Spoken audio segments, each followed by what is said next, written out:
We're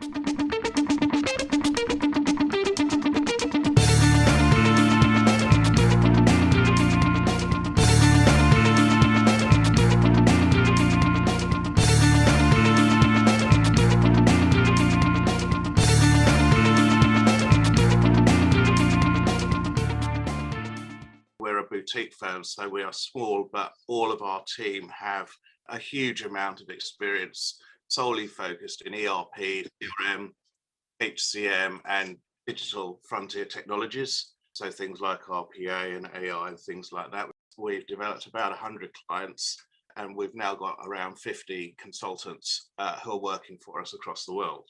The US office opened in 2018.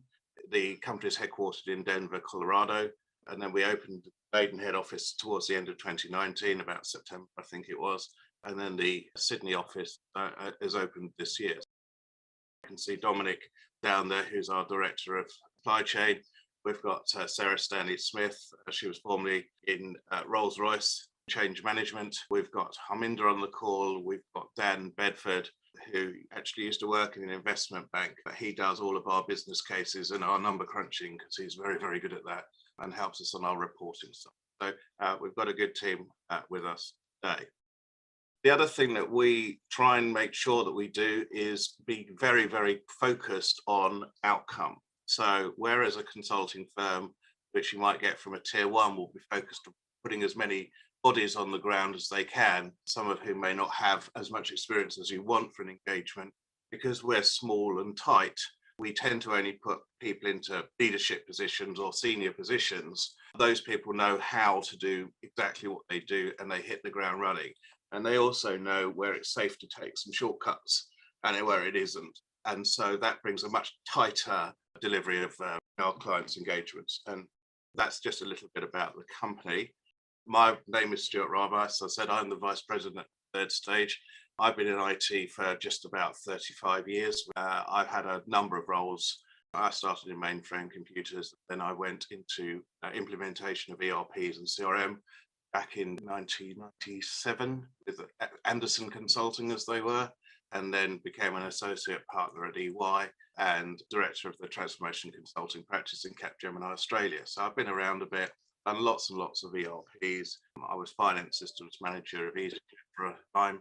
And so hopefully you'll find what I've presented here interesting and a good sort of topic for discussion. This is, I think everybody knows who and what is in a board. So I'm not going to spend any time on this other than to say in the UK, there is no special privileges converged on anyone who has the title of Chief Executive Officer or Senior Independent Director or Executive Director or CIO. They are titles in companies, but in UK law, they don't confer any other privileges. You're either a director or you're not.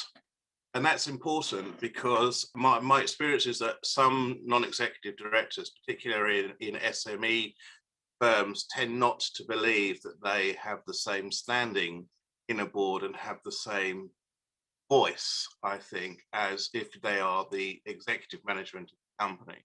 And certainly in the UK, that is not true. Now, there is a division of responsibilities, and in fact, the Financial Reporting Council, who govern this whole area, do see the segregation of duties between the board and the non-executive directors who are providing the governance and oversight, and the operational management, like the CXOs, the C-suite people who are actually running the company.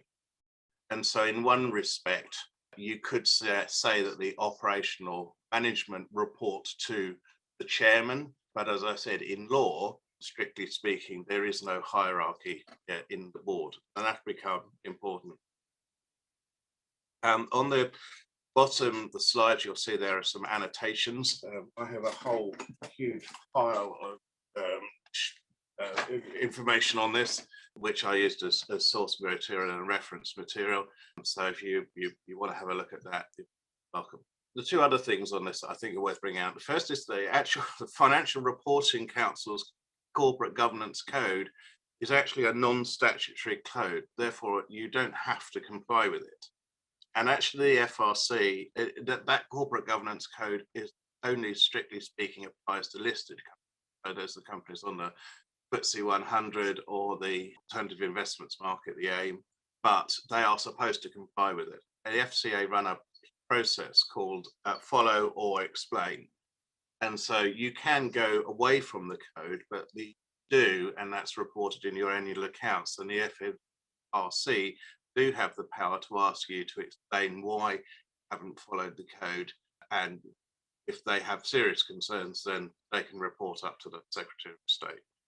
So all of this is governed by sections 171 to 172 Companies Act. So the chairman will have a number of committees. Again, they're not statutory committees. It depends how big the company is, but there will be notional committees, even if it's only just the board members attending.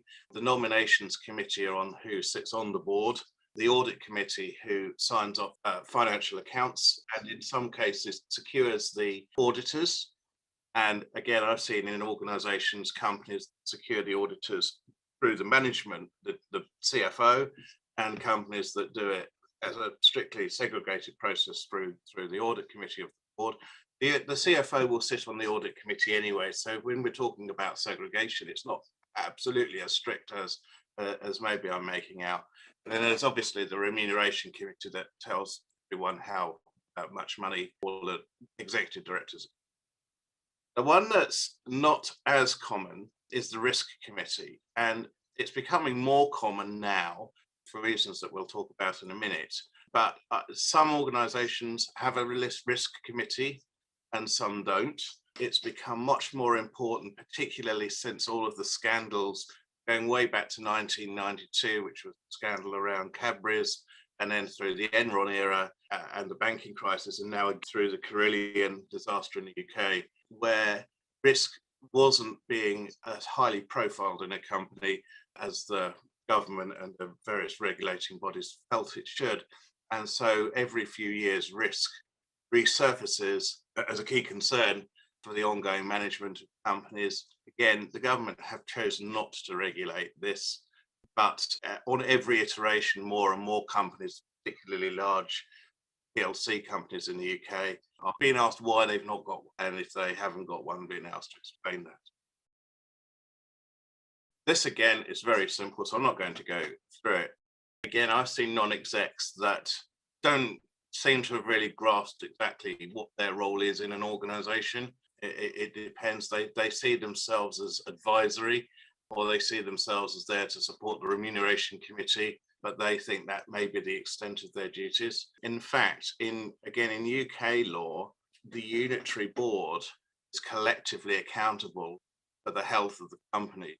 Whether you are an executive director or a non-executive director, if you have not managed the company in a way that the shareholders find satisfactory and they can prove any malfeasance, then you can be sued as a collective board. It's not true to say that executive directors have any more or less power than any of the executive directors in a company. But all directors are they're acting in the interests of the shareholders and investors, to ensure that the company is achieving the strategy that's set out and the financial and other goals that it wants to make. So I said that I talked very briefly on the last page about corporate governance. There are a few policies that document strongly recommends, and one of them is the separation of powers.